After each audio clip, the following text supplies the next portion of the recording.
हुआ हो आसमां से या कर गिरा जमीन पर, ख्वाबों में फिर भी बादल थे वो कहता रहा मगर के अल्लाह के बंदे हंस दे, अल्लाह के बंदे, अल्लाह के बंदे हंस दे, जो भी हो कल फिर आएगा। अल्लाह के बंदे हंस दे, अल्लाह के बंदे, अल्लाह के बंदे हंस दे, जो भी हो कल फिर आएगा।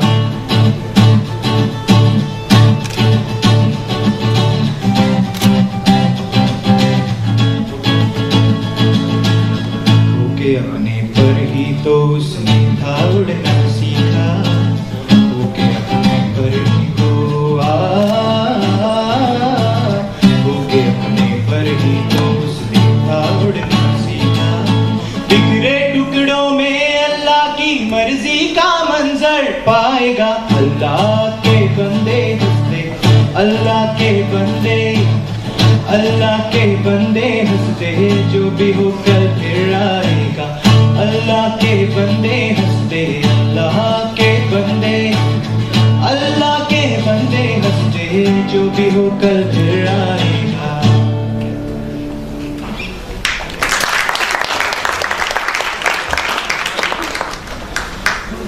Thank you, Rohin, for such a stunning performance.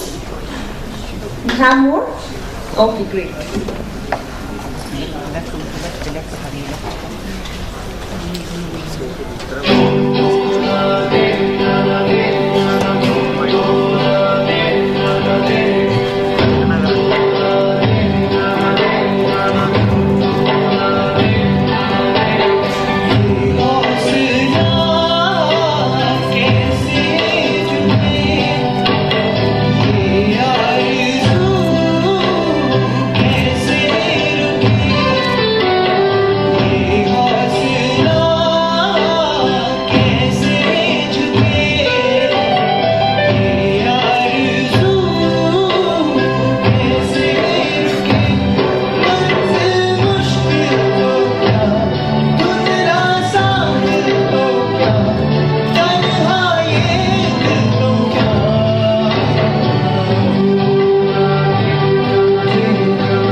हर कोशिश में हो बार बार कर दरियाओं को बार बार, तूफानों को चीर के मंजिलों को चीर ले, आशाएं ले दिल की, उम्मीदें हंसे दिल की, अब मुश्किल नहीं कुछ भी नहीं, आशाएं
I humbly invite Professor Rahul Mishra to kindly come up on the stage and commensurate session 3.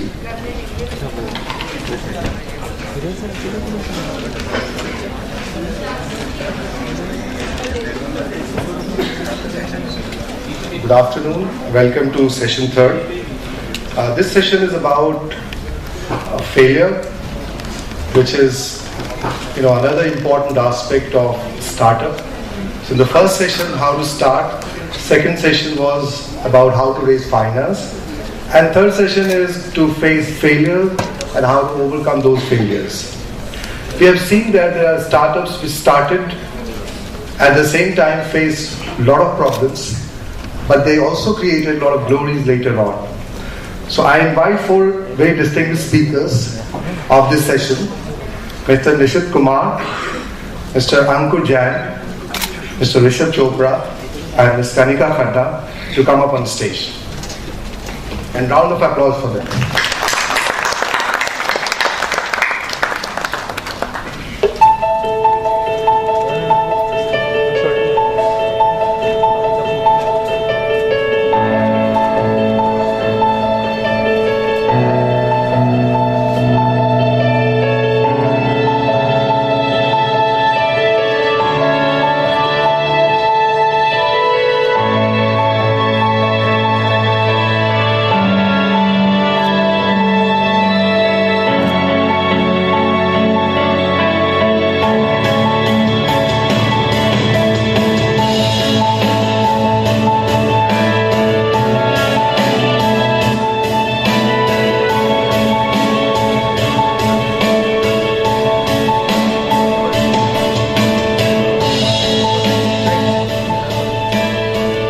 Let me invite first speaker, the youngest one in our panel, Ms. Kanika Khanna. She is a graduate from Delhi College of Engineering with master's degree in engineering from Massachusetts Institute of Technology, MIT. Then she worked in Cummins as a systems engineer in US. She also worked in Nanoterra Incorporated as consultant. In year 2012, she founded Sankalp Energy. It's in the green energy and solar energy firm, and she's doing extremely well. But there are lessons which she has learned, and I would invite her to share those lessons with us. Thank you.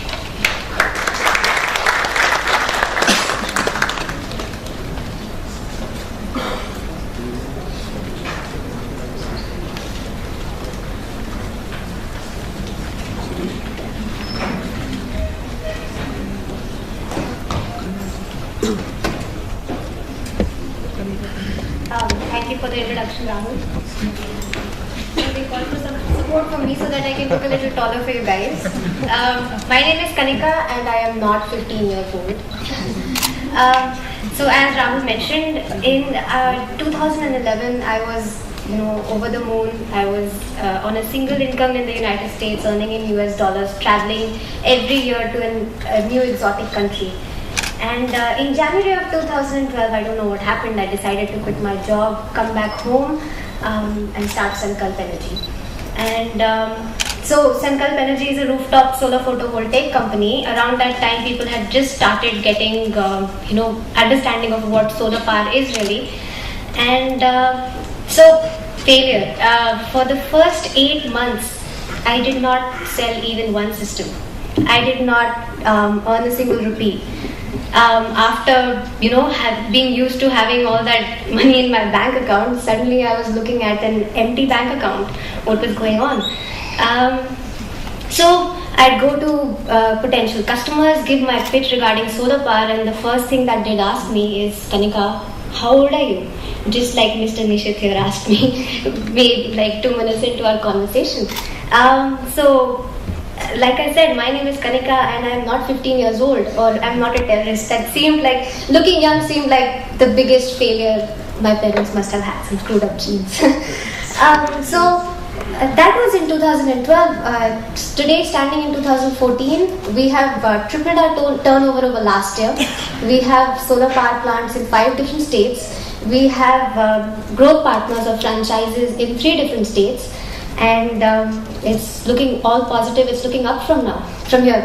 So what was that journey? Rohin, I'm sorry. The songs that he sang, I think they really resonated with me.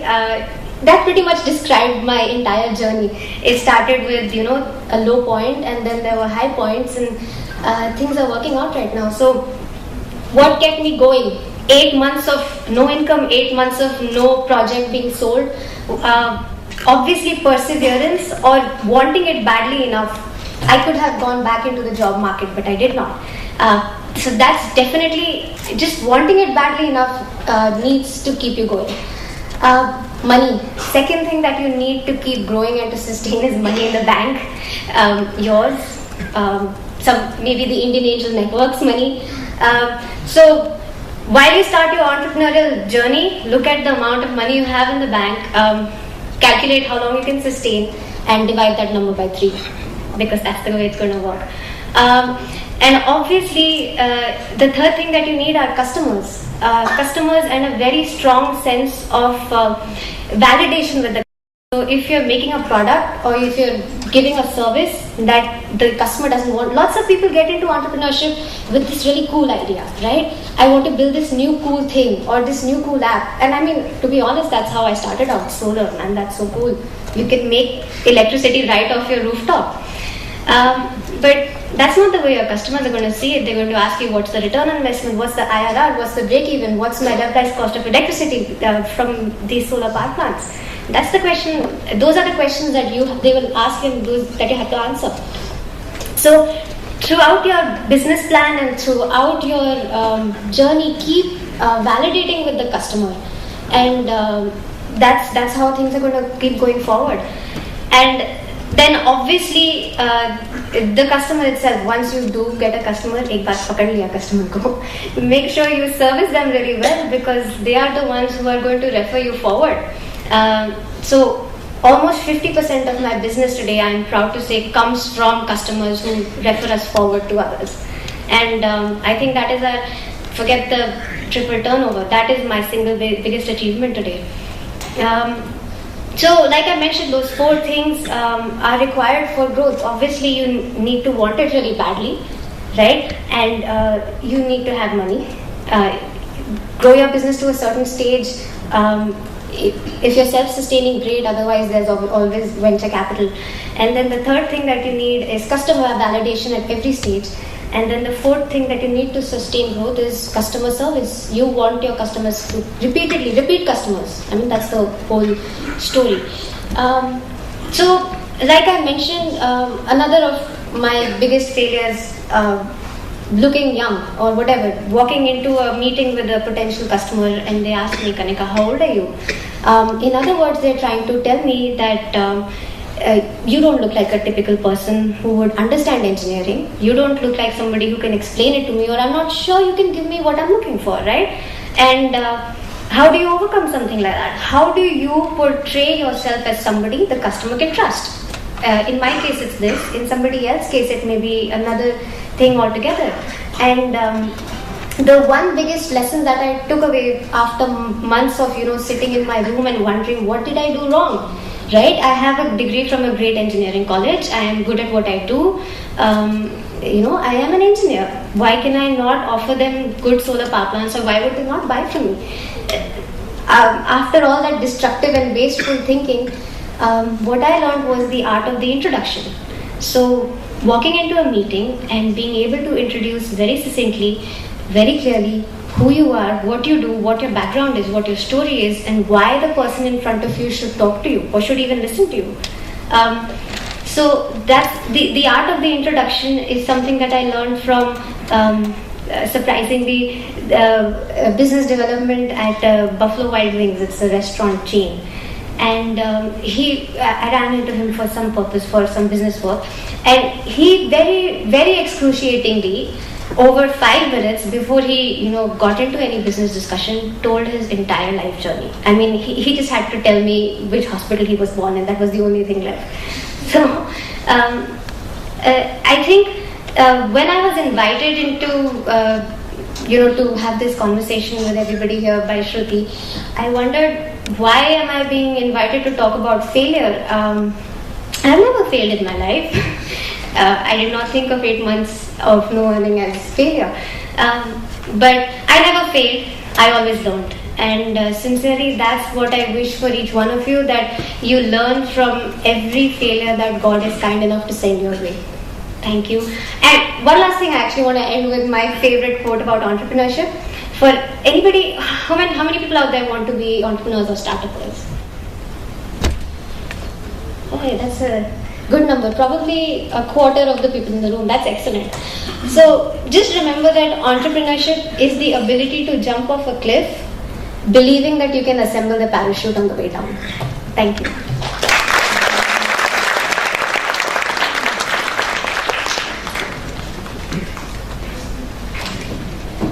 Thank you, Kanika.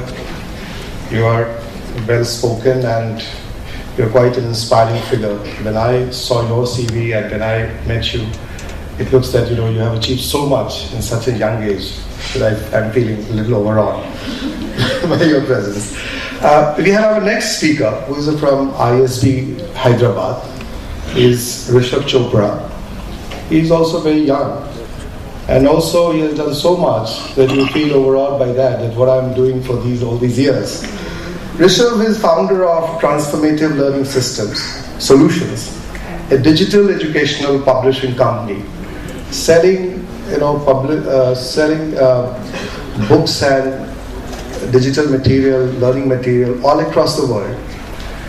The key of this company is that he is also sourcing this material from Indian mythological and religious sources, and that's a very interesting story to know. So the key word is, when you want to scale it up, what kind of competencies do you require? And when you are doing a global business, then what it takes to do global business in that kind of scenario at such a young age and with such a young company. Please.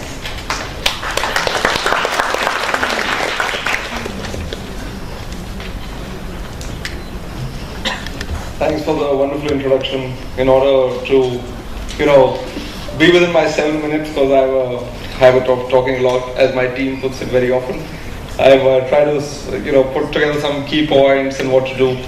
I'm not going to talk too much about failure. It's been spoken about, but entrepreneurship. Like, Sean Parker was one of the founding mentors of Facebook. Says.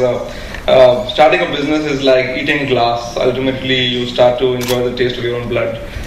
It's an extremely tough journey, but it's a very rewarding one. My only point on failure, and some of you might have heard it, and it's a continuous process of failure, is what Steve Jobs said, and it has been the sole thing that lasted me for the first 3-4 very tough years of our business. And Jobs, at his address at a graduation ceremony at Stanford, said that remembering you're going to die is the most important thing in life, because in the fear of death, every other fear loses its relevance, and you have nothing to lose, you're already naked. So that's essentially what kept us going, right? I think everybody sitting in this room, and most of the people you'll ever meet will be the most fortunate people on the planet. You'll be in the top 1% of the planet. So you're the last people who should have fears to go ahead and do this. And I guess fear is the only stopping factor in an entrepreneurial journey. From there on, I want to talk about scale, right? Both the problems with starting and scaling are, you get lost, because when you move from like jobs as in employment to trying to do entrepreneurships, especially in your early years, you go from doing one thing to doing many things and to having a very multifaceted focus, and you really don't know what exactly makes a significant difference. So you got to, my first message is, pick your metrics, define the 5-7 things you're going to focus on, and focus only on those 5 or 7 things and see whether you can chart growth. So in our story, we started Transformative in about 2011. This year we're 130,000 subscribers, and the next year we're required to be 500,000 subscribers. So especially in e-commerce and digital where we operate, you've got to go from scaling extremely quickly, and when you do it in multiple geographies, you've got to focus on a few metrics. The metrics that really matter, one is cost of acquisition. The biggest thing is customers, like Kanika said, and what cost can you actually get customers. And then what is going to be the revenue and that comes out of those customers in some period of time. So whether that's a quarter, whether that's a year, and what is going to be the lifetime value. These are the first things that we aim to try and understand in our current business, in our new initiatives that we start. Because when we can find this arbitrage, between the cost of acquisition and the lifetime value and account for some other cost in the middle, we then can early on establish whether this is a scalable, profitable model. I mean, can we actually take this, very far and wide? The second thing is burn rates. Cash is king and cash flow is bigger king maybe, and that's extremely important. The more you optimize that in a business journey, the better off you will be. So after my first round of funding, I think we just started to splurge stuff, and we stopped to be very, very prudent. We burned that round, which was about 70 plus lakhs when we raised the first time, and then for about 1 year we had no money. I was literally living off credit cards and paying employee salaries with credit cards and doing stuff like that of credit cards. But now we just raised another round of funding, and now we focus heavily on every single penny. Because the thing to remember is not your money, it's investor money, and you got to first find profitable ways to grow that. So we try and optimize costs everywhere, right? And try and make sure that you make Uncle Scrooge proud is like I try to say it in the office all the time. Penny pinching is a good thing in bootstrapping. Optimizing resources is a great thing. So that's how people survive. And survival is part of the game till you tip to the point it's all about hockey stick curves. Most of us go down, down, down in business till the point we hit a tipping point where either we die, which is called the death valley, or we go straight up. And you got to survive through that point, right? That's the second thing. And the last part of metrics is what is your time to purchase? What is your purchase cycle? So let me give you an example. Say you raise 1 crore rupees, and you can either, now you're going to spend this on customer acquisition. Either you're going to recover that in 3 months, or you're going to recover that in 1 month. You've got to model out the fastest way for you to recover that, depending on your industry, and then see how you can optimize that. If you're going to recover 1 crore rupees in 3 months, you're going to do 4 crores a year, right? If you're going to recover 1 crore every month that you spend on acquisition, you can do 12 crores a year. In the internet, that is the difference between a 20 to a 60 crore valuation, right? And a lot of this is optimizable very cheaply with a lot of free analytic tools that are available externally. So really focus on these metrics. They sound more, boring than a lot of the more passionate stories of entrepreneurship that are out there, but ultimately entrepreneurship is the grind. It's the story of the slave, I guess, and that's how it works out. My second point is aligning incentives. The big issue we're trying to solve in our organization is that now we've crossed our initial burdens. We want to grow extremely at scale. We want to get 500,000 subscribers in 9 months. But how do we align our employees and our team to do that? We have 15 people. The company doesn't run on me, it runs on them. And how do we align them to feel that they are going to grow at this exponential rate, right? So our biggest focus is aligning incentive. How do we make our culture, our incentives, our compensation in a way that our employees feel that they can have uncapped growth? They also can have disproportionate growth. And I talk a little bit from digital industry standpoint, but in digital, if you do not provide disproportionate uncapped growth, there's just something that will happen. People will either leave you, will go to another company. Every company in this space can pay a lot of money. Or they're just going to be, dispassionate at work, all of which are not good for you.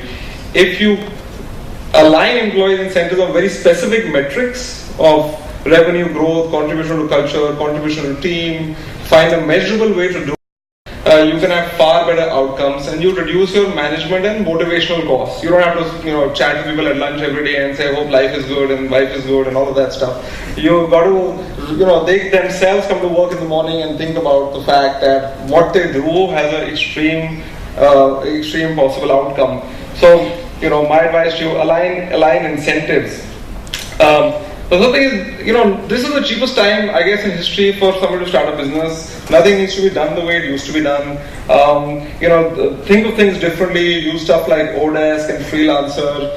Now you can get people to work on very short amounts of time from home. You don't have to get office costs. You don't have to get laptop costs or any other costs. You don't have to go in and make a commitment to an employee for a year. You can keep your initial costs extremely low. And if you think differently, so the problem used to be in this, that how do you track these people who work from home? And now you've got all these softwares which will do screen tracking and time tracking and reduces the cost for you to do business and get started. you might have to take on fixed costs when you go further down, but that's a different thing. The fourth thing, I guess, the second last thing before I'm thrown off the stage is monitor the right things. So when we started, we were very much about good behavior.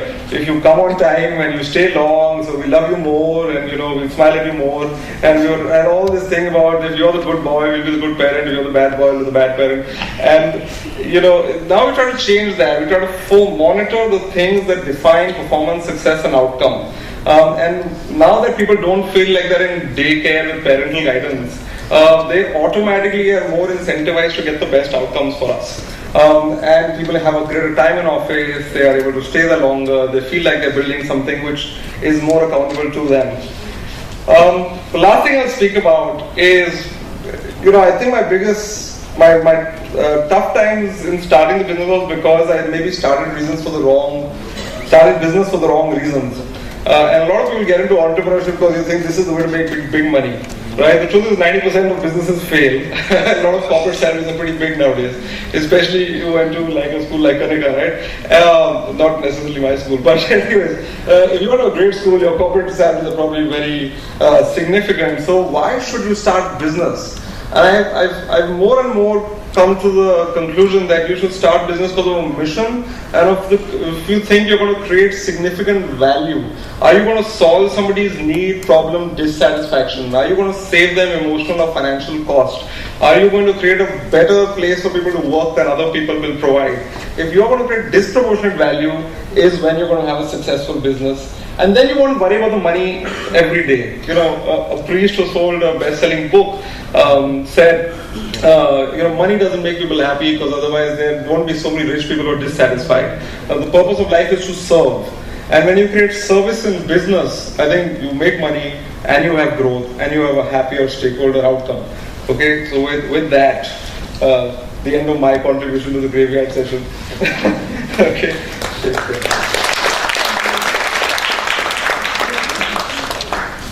Thank you, Rishabh. I like this phrase, parental care, daycare and parental guidance for employees. My third speaker is Mr. Ankur Jain. I think how should I describe him? Educated in US, worked in US for 10 years, came back in India, founded, 2 serious businesses and part of at least 3 early stage businesses in various capacities. He is a founder of Serana Beverages and doing extremely well. And he can tell you, the lessons which he has learned all the way as an entrepreneur. In fact, all 4 of them can take classes of entrepreneurship. And you should be asking them tough and hard questions at the end of this session. So we will have a Q&A session and ask them tough and hard questions. How did they get going? And what is the secret of the success? I will also ask them. So, over to Ankur.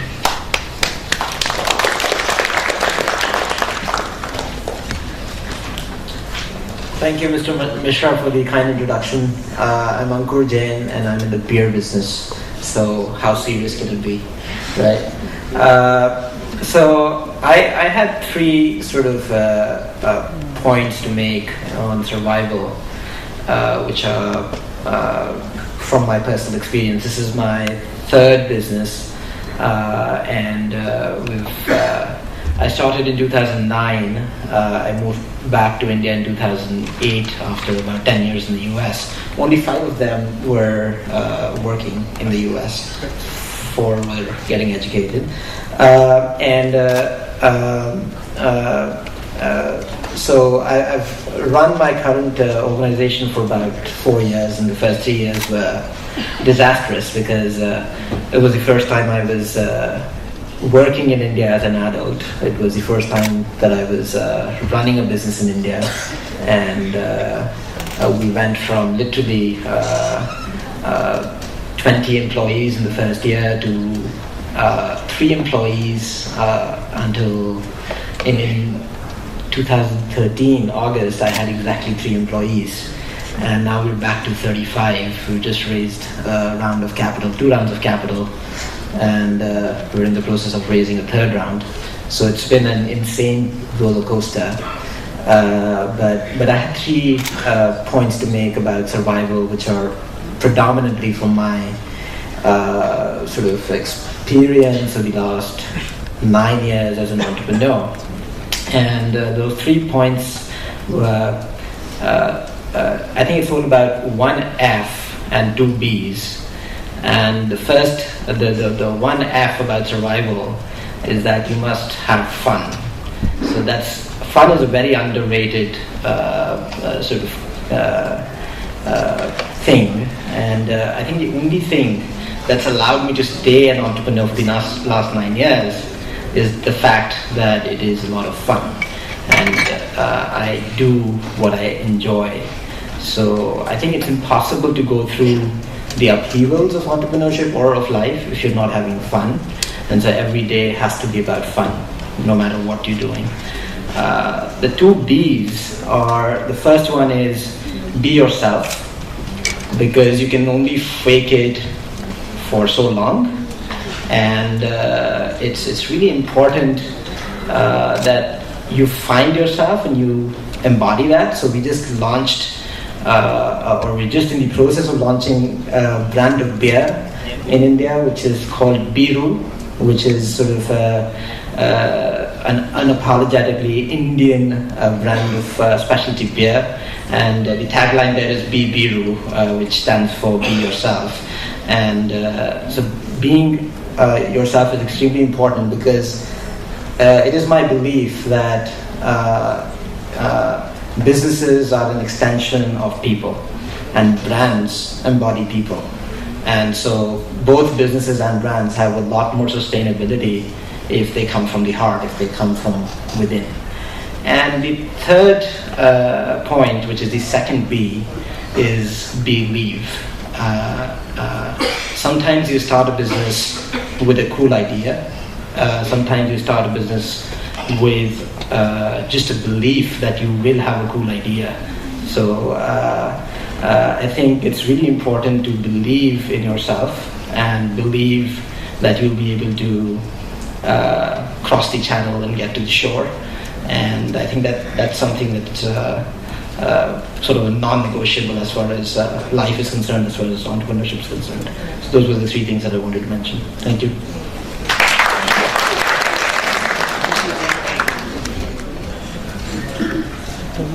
Thank you, Ankur. I think this new Indian beer brand is going to make a lot of news, and some of our students are working on that, so I know quite intimately about that.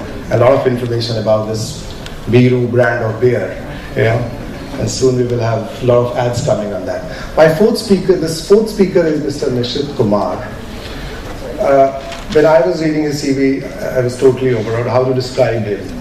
Is a man who started as a journalist, is advisor to Planning Commission. He has got his own company. He advises people in terms of green energy and media and advertising. I think he is a writer. He has published so many articles. I don't know how to describe him. So he has got his own presentation. And I wanted to give him the final word, that when you scale up a business, the kind of setbacks you face, and how do you overcome that? What kind of strategies do you devise? And how you go to the greater glory, or in the terms of as an entrepreneur or as a businessman. So over to Mr. Kumar.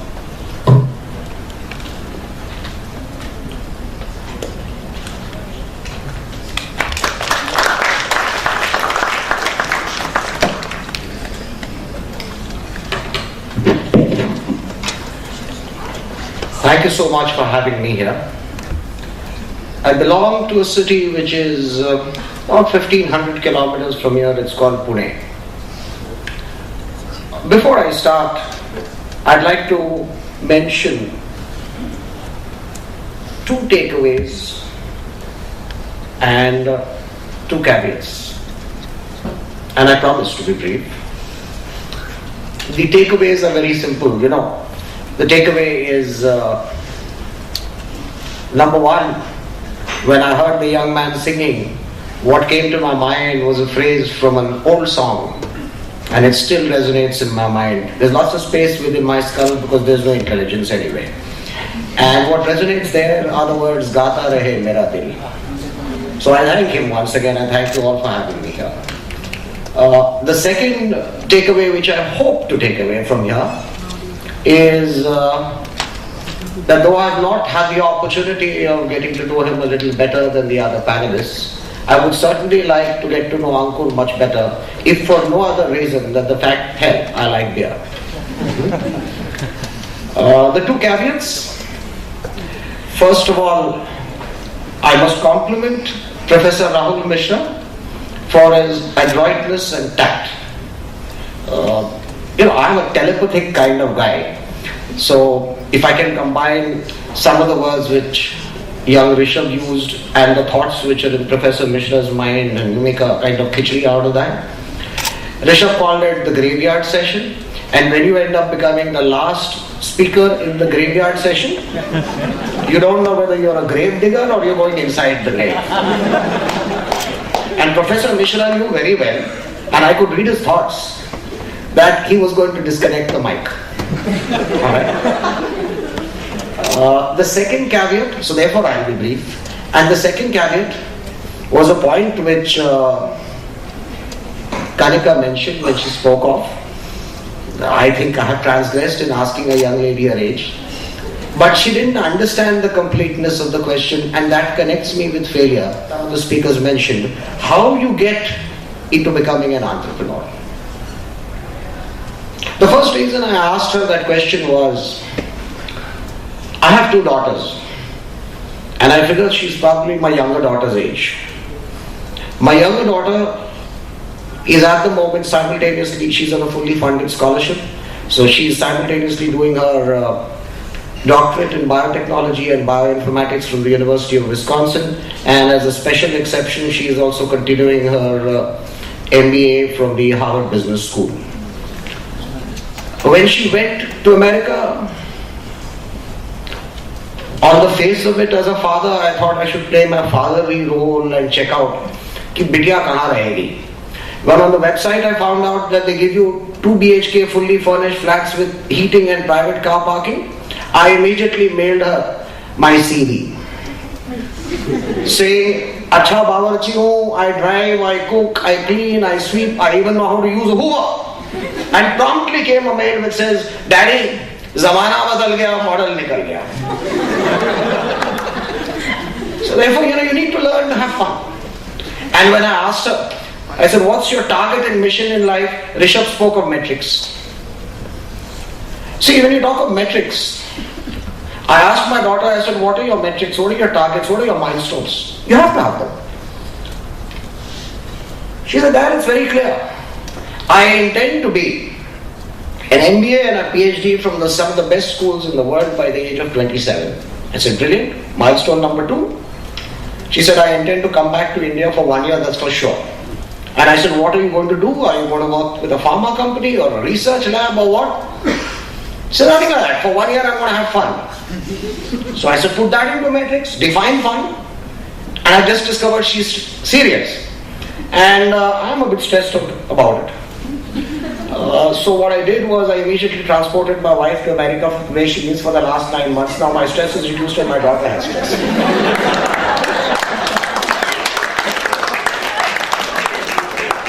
You see, my daughter, the same one who's now becoming this kind of thingamajig scientist come business manager. Many years back when she was in graduate school here in India, she also had a hobby of singing. And in those days, she ended up doing 3 playback songs for a Hindi movie called Black, which came many years ago. So I asked her, when you come back with your PhD and your MBA, what are you going to do? Are you coming and living with me in Pune and with your parents? She said, no, I am coming to Bombay, I am going to live there. I said, क्या करेगी 1 साल वहाँ पे? She said, मैं तो item number नाचूंगी, गाऊंगी, बहुत पैसा कमाऊंगी, मजा करूंगी. I said, aren't you scandalized? She said, why? Weren't your parents scandalized when you went into whatever you're doing? I said, मैंने तो कभी item number नहीं नाचे, वो कोशिश भी की होती तो हिंदी film industry बंद हो जाती. What sparks you into business? You see, that brings me again, because I don't want to repeat what the other speakers have put so eruditely, very crystal clear. And I certainly don't want to exceed my 7 minutes. I have expressed to some of the faculty sitting here that I'm grateful that I was served lunch before the session started, because post-session I would have probably been looking at a grave and not at a tray with lunch on it.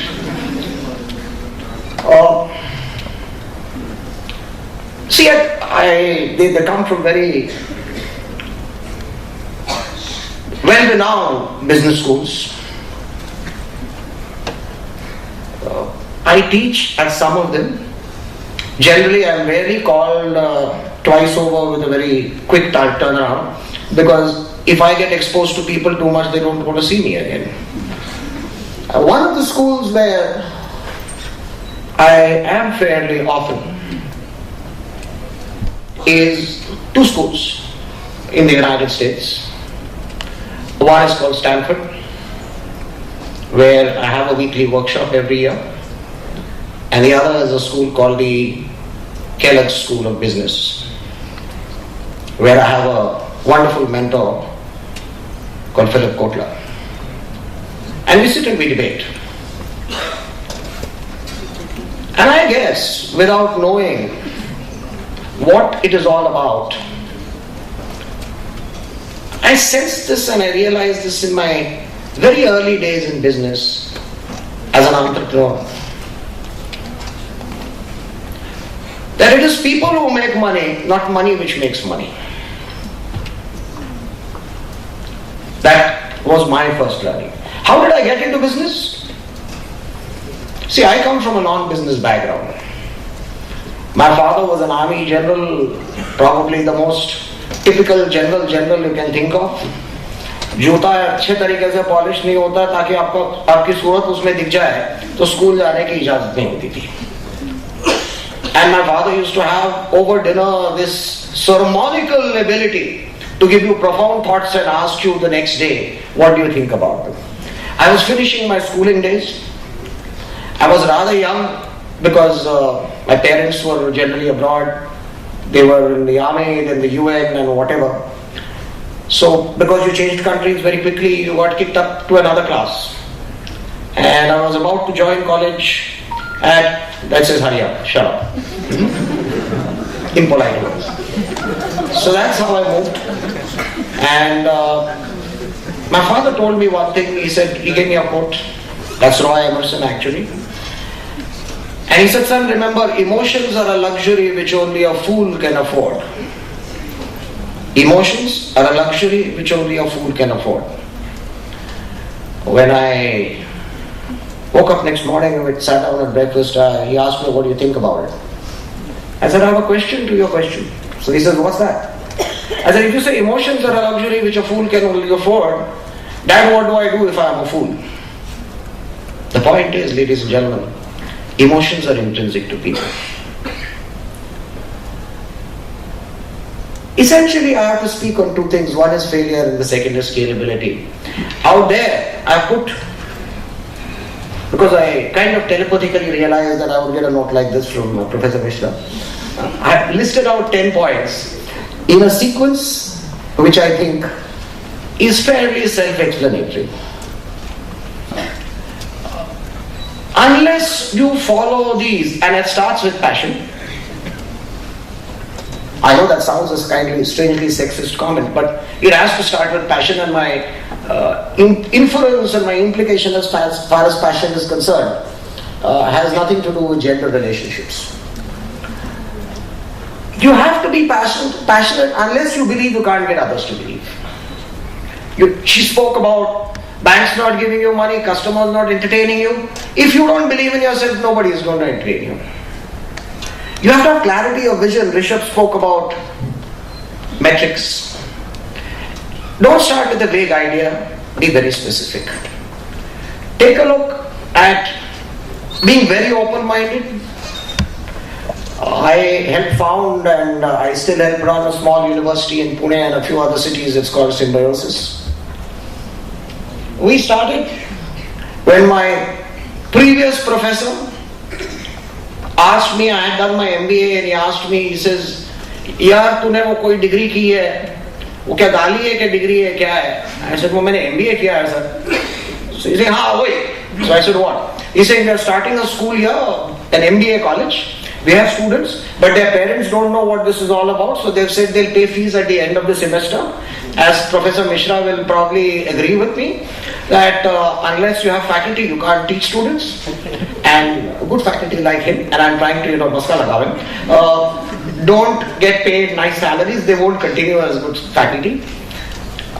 He told me, he said, son, what you're going to do is you're going to teach for 1 year, you're not going to be paid any salary. And it's been 34 years since Symbiosis started, they still don't pay me a salary. He said, I don't know how to describe this creature. I gave him a simple solution. I belong to the category of people which is called the literate unemployed. Okay. Whenever you get failure, you have to be able to take a knock and move further. Let me take the last half a minute on to if you take a look at the last points, one of the points which I'll talk of there, because I'm not explaining or expanding the other points which the speakers before me have already spoken of, and have spoken of in a very erudite and lucid manner. But one point I'd like to definitely touch on is the aspect of communication. Kanika spoke about it when she talked of learning introduction, the art of introduction. I learned the art of introduction in a very different way. My first job was not as a sub-editor as my biodata states. My first job was that of a dishwasher, जिसको हिंदी में बर्तन मांजने वाला कहते हैं. And the lady who was in charge of housekeeping at the hotel where I did that used to tell me कि बर्तन ऐसा चमकना चाहिए कि आपकी सूरत दिख जाए. And I had to tell her कि बर्तन ही नाराज है, उतना चमक नहीं दिखा रहा, तो मैं क्या करूं? Which brings me to my last point there, which is perseverance. Cliche. When the going gets tough, the tough get going. You need to be able to do that. And which will bring you back to the first point, which is passion. On the other aspect, which is scalability, I will end with only two aspects. One is what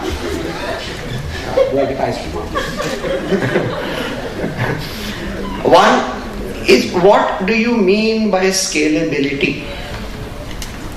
One aspect of scalability, and I'm talking metrics. Are you talking profits, return on investment, or are you talking of growth? Rishabh spoke of how many customers he wanted to get. Take a look at the example of Amazon. It doesn't have much of a profit. But Jeff Bezos owns a company today which has a market valuation of $157 billion. Or you can have a niche organization which is making money. It is with this point and Professor Mishra's virtual promise that I will get some ice cream after this that I'd like to end my session, and thank you once again.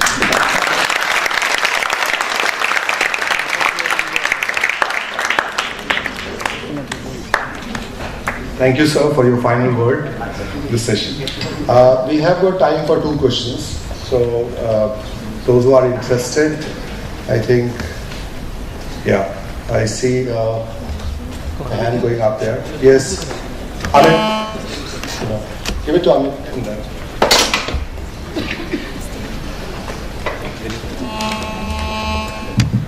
Yeah, I have two questions. One from you, ma'am. What differentiator a woman entrepreneur have in any ecosystem if you compare India and USA? And another question is with Rishabh ji. You precisely were talking about strategy execution. I work the strategy execution. I would like to ask what are the three most important things as far as the strategy implementation is concerned, because the strategy making is a little fancy, implementation is the key. So if I take the first one, the feminist in me really wanted to scream out and say that, men and women, no difference. But there is a key difference, the way men and women communicate, or obviously women have a slightly more emotional side than men do. So they are able to make a better emotional connect. And also I would say that passion is important, as Mr. Nishant said. So women are definitely, I would say, more passionate. If they want something, I would say that they can be better go-getters than men. Thanks for asking that question. It's a very interesting question, especially in our business where it's simpler. In our business we have a concept called A/B testing, that you can split test everything, right? And the other philosophy we try to imbibe is that suspend your disbelief and listen to what the customer wants. So to implement strategy and execution, what we try and do is quickly strategize, come up with 2 or 3 things we could do, and test all of them in small samples, and then see the ultimate metrics on those samples, then see whether they hold at scale. And that's the true answer. I mean, we really, at least in digital world, you can see a lot of data. So for example, I think X is a good marketing message, and the other panelists think Y and Z are good marketing messages. We test all of them and see what wins. And that, I think, is the fastest way to execute. Take things to market in small samples where you don't lose everything, look at the metrics, see if they hold at scale, and see what works best. Next.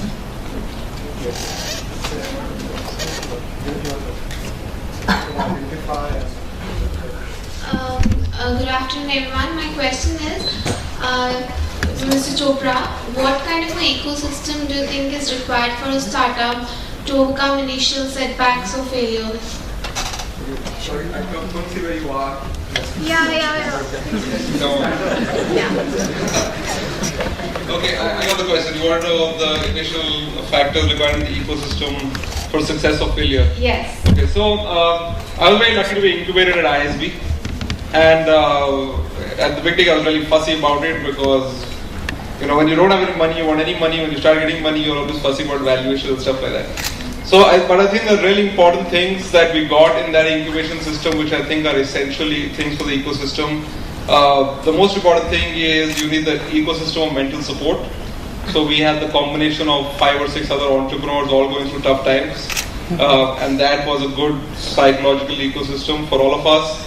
We had the minimum basics. See, you can't solve every problem at the same time. So we had the minimum basics of decent standards of living and enough money to not have to think about food, water, electricity, stuff like that. So we could focus on solving the scalable, impactful problems that we wanted to solve.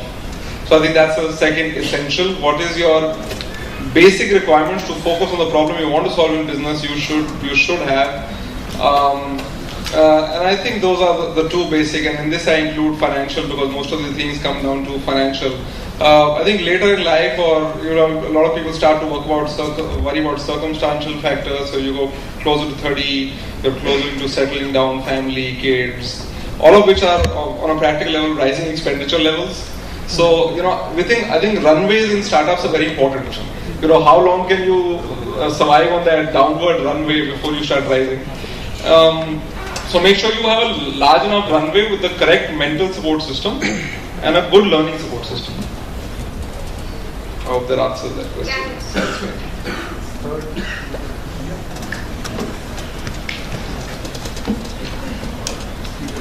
My question is to Kanika ma'am. During that 8-month period in which your company was not earning profits, no income, not a single rupee, what was it that kept you sticking to the ground, holding your roots? I think the basic confidence in the idea, and also, to be really honest, I did not start with a very defined business plan. So it was something that I would say that was missing in my start. So those 8 months really afforded me the luxury to pivot a little, fine-tune the business plan, find differentiators. Like you mentioned, the support system was also there. You need a very, very good support system. So the support system was there. The fact that I knew that I had to fine-tune my business plan and identify how I can satisfy the customer's needs. Those were the things that kept me busy and hence kept me going.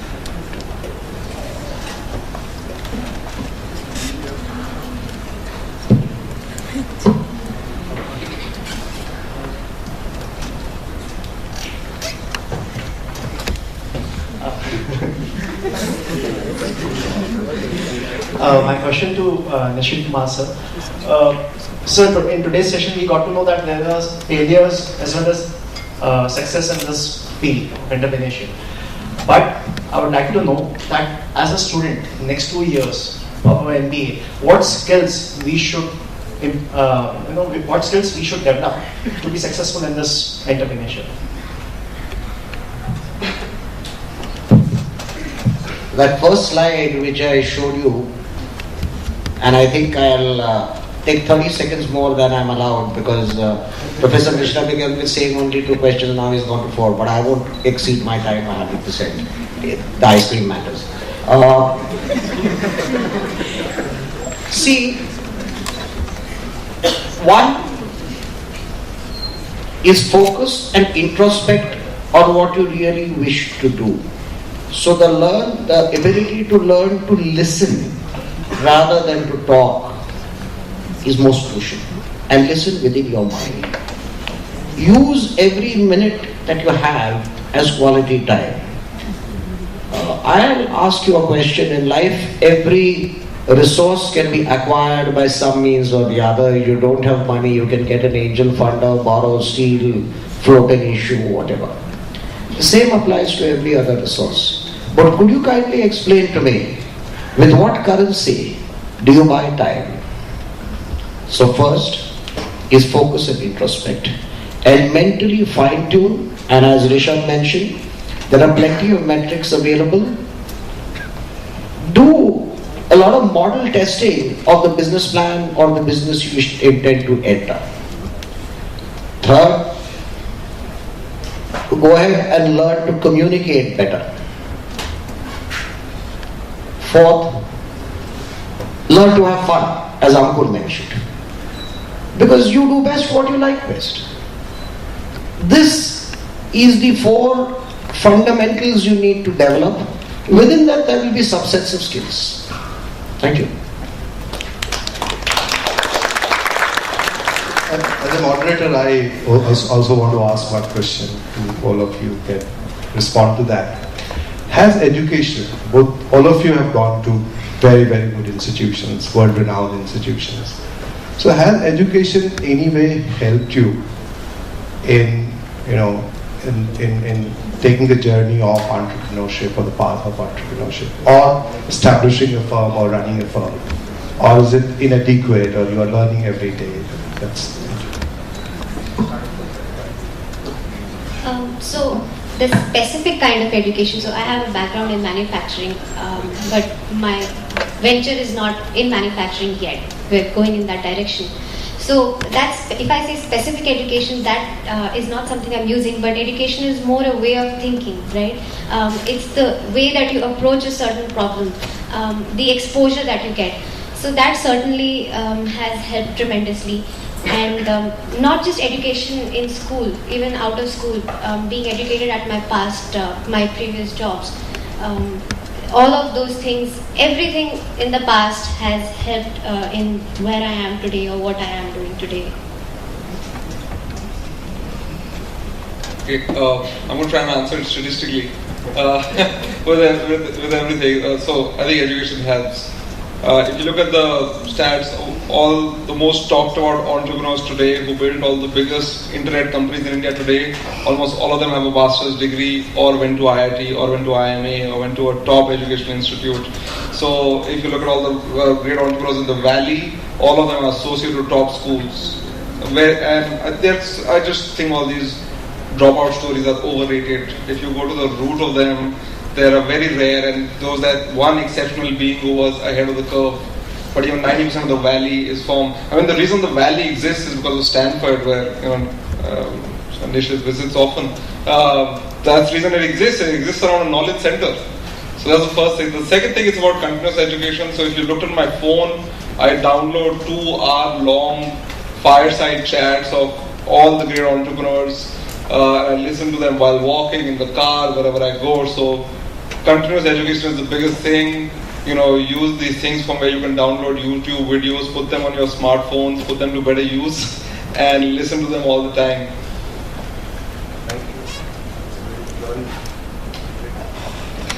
I think entrepreneurs by definition are treading in the unknown, and which means that to navigate the unknown you should have curiosity, which is related to seeking knowledge and seeking answers. And I think that attitude's the most important.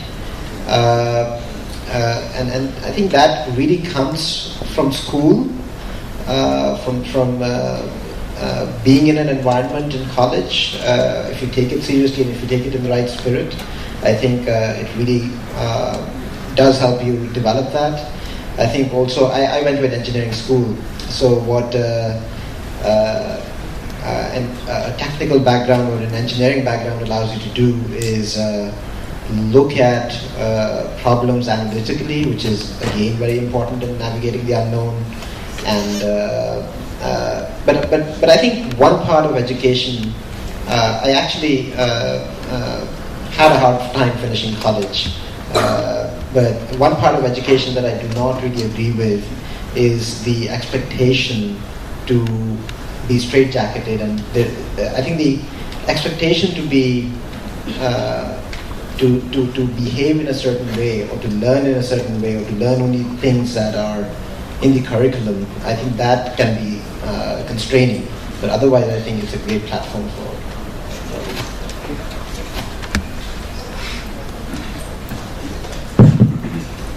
Well, I would have preferred to claim the First Amendment to the American Constitution, which says that I refuse to answer on the grounds that my answer will incriminate me. And I won't get that ice cream which I'm trying to push Professor Mishra to grant me. I think there is a lot of difference between the meaning of the words literacy and the word education. We have a lot of literacy and we have very little education. Rishabh spoke very clearly that a lot of the more successful entrepreneurs, he gave America as an example, are people associated with the best schools, and many of them from the valley, as they call it in California. I personally feel one of the reasons for that is that they have more education and are not overburdened with the unnecessary aspects of literacy. I was chatting with Professor Mishra a little earlier, and I was gratified to discover that he and I were on the same page. Why do we need to have systems which say, mug just before the exam, lose the ability of inquiring mind? Those are not the skills that you need to become a successful entrepreneur. Those are not the skills that you need to even become a successful dishwasher. So those are the skills that we need to develop. And if the system cannot be changed overnight, then you've got to change your mind, and you need to develop that. You've got to pull yourself up by the bootstraps, because the only person who's going to suffer at the end of the day, if you don't do that, is you. That's what I felt, and that's what I think you should do. And that is the crux of successful entrepreneurs, especially in an Indian context.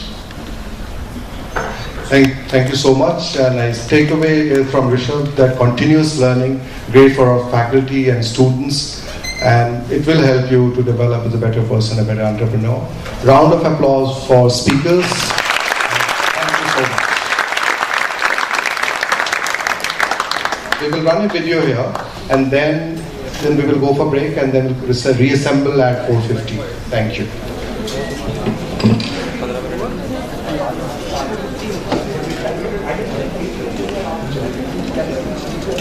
Kyle Zimmer, and I'm president and CEO of an organization called First Book. I'm Jamie McAuliffe. I'm the president and CEO of Education for Employment. We extend the idea of business rather than making money. Another business would be business to solve problems. First Book is an international organization that provides a steady stream of books and educational resources to programs and classrooms that serve children in need. Friendship is an organization which works in the most remote areas of Bangladesh. We work in healthcare, education, relief, reconstruction, rehabilitation, sustainable income generation, and cultural preservation. Vision Spring is an organization that provides access to affordable vision services and eyeglasses to people throughout the world. Education for Employment is dedicated to providing jobs for youth in the Middle East and North Africa, part of the world that has the highest rates of youth unemployment and a very large youth demographic. We work in Myanmar, and we basically design, create, and market products for rural families that will boost their incomes. We do this all across Myanmar, about 80% of the country. People tend to think of a social enterprise as something which is an NGO situation, so you don't have to be professional. But you need professionals, because then it becomes a social enterprise which can grow. Having access to the World Economic Forum for any social entrepreneur gives us a greater chance to scale our impact. We're able to connect with people from all over the world who are focused on the same issues. It's all about reaching more people and affecting change. We have enough technology, we have enough ability, enough innovative capacity to create the world that we feel comfortable with, we feel proud of creating that world.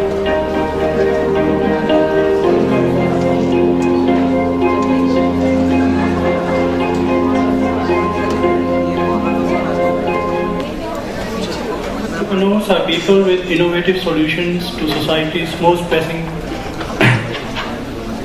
social problems. In the United States, we had Susan B. Anthony, a social reformer who fought for women's rights. In Bangladesh, the major boost to social entrepreneurship was given by the Nobel Prize winner Dr. Muhammad Yunus, the founder of Grameen Bank. In India, we have example of Ella Bhatt, founder of Seva, a trade union for poor and self-employed. The concept of social entrepreneurship has emerged as a powerful tool to promote equity. Many social entrepreneurs are playing pioneering role in empowering women, especially through grassroots entrepreneurship. The theme of this session, titled Emerging Trends in Entrepreneurship, Social and Women Entrepreneurship, tends to explore new dimensions of entrepreneurship and what could the future behold for such endeavors. I now invite our speakers, Ms. Sari Chahal, Mr. Anirban Gupta, Captain Indrani Singh, and Ms. Pooja Goyal to come on the stage.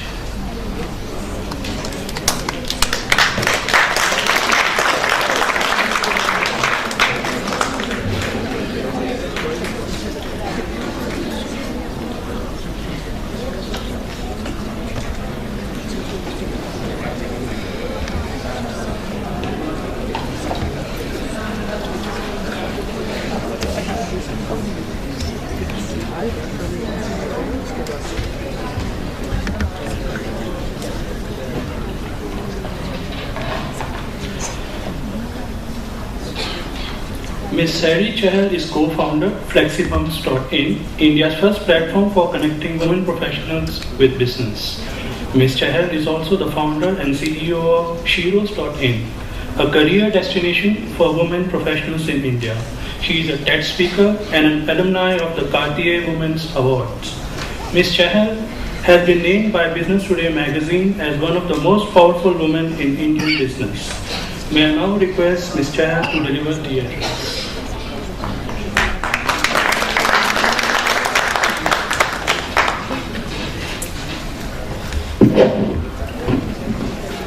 Good afternoon, everyone. How's the day been for you? Okay, let's start by taking a deep breath. Let's refresh ourselves. And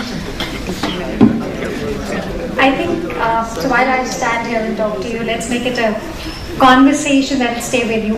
While I have some things to share, I'd also like to learn a little more from you and from my fellow panelists. As Gurpreet said, I run a career platform for women, and we're talking about women entrepreneurs and trends in social entrepreneurship. I'm going to keep it really simple, and I think let me set the context of why we're really talking about women entrepreneurs, why we're talking about social trends, what is the kind of world we live in. Anyone has thoughts on that? Anyone has thoughts on Why does it matter that we have more women who should be entrepreneurs? Why does it matter that we do socially relevant business? Does it matter in the first place? Okay. So I'd like to hear from you, why does it matter? Raise your hands. You're young, bright people. I think you have more ideas than I do. You have more energy than I do. Yes, somebody said equality. Raise your hand and say that. Okay. I think wonderfully so, like many things, a lot of things have moved in favor of our generation. Let me take a step back and talk about things, say, 50 years ago or 100 years ago. And I think the industrial economy was built on back of aggression, on back of capturing resources, on back of dominance. Predominantly not traits that we identify women with. Fast forward to where we are today, fast forward to say 5 years ago, fast forward to 15 years from now. What is it that we live in middle of? We are creating what we call knowledge-centric economies. Who is the most valuable company in the world today? It's Apple. Apple. It's not a shell as was the case say 5 years ago. Apple, Google, Facebook, Twitter. And what are other companies who are making phenomenal changes in our lives? Companies like Tesla. Companies like companies which are making relevant changes in lives of consumers, in lives of users, in lives of citizens. And what is the root of this change? The root of this change is the fact that there is an intellectual capital that's being harnessed. So, the knowledge economy has created a level playing field for men and women.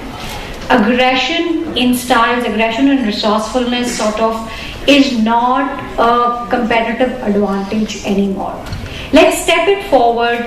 So, we live in the age of MNCs. We talk about collaborative economies. We talk about companies which have a footprint all over the globe.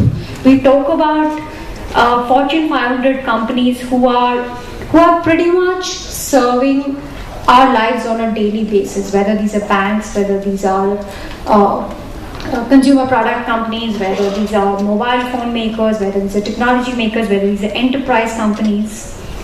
How are these companies winning? What are the values that are making them win in today's world? Any guesses? Collaboration, technology, synergy, beautiful. What else is making them win? Customer orientation. What else? What do top companies do to win? What are the most admired companies doing differently? Innovation. Everybody on the table. Diversity of ideas. You see the trend? That's why we're talking about women's entrepreneurship. That's why we're talking about bringing in a set of our demographics which has traditionally not been on the table. The interesting thing is, it's not been on the table perhaps pretty much in the same world. And what I see in front of us is an opportunity to take the lead, to take a leap. India has some unique business models which perhaps do not exist elsewhere in the world. You have Indrani who's going to share a very interesting story with you. We've got Pooja who's got an interesting story. Gurpreet spoke about Ila Bhatt. Does anyone know what Seva does? Yes, please. Ma'am, Seva is Self-Employed Women's Association which works for the upliftment of women in the society. Right, but you know how it does it? It provides them with seed capital, finance, as well as training and development for the job or business they are engaged in. Right, so what Seva did very beautifully, and which is exactly why we're talking about all this, is the fact that we have an ecosystem being created, an ecosystem that values women at heart of it, an ecosystem that is allowing them to unleash their creative abilities. So Seva is not a take pity on me model. The model is pretty much built on self-reliance, using the strengths that lie within an ecosystem. And the interesting thing about turning entrepreneurial or entrepreneurial trends is that you respond to a context. And in India, I think we sit very uniquely in a context. India has 17% women who are in workforce. That means pretty much everybody sits outside. The number of women who have formal paying pensionable office jobs is less than 7%. That really means how are we going to bridge this distance? How are we going to bridge the gap between leaving a lot of women who are not in corporate jobs? Even if we take it to the maximum, they are not going to be more than 20% women in corporate jobs.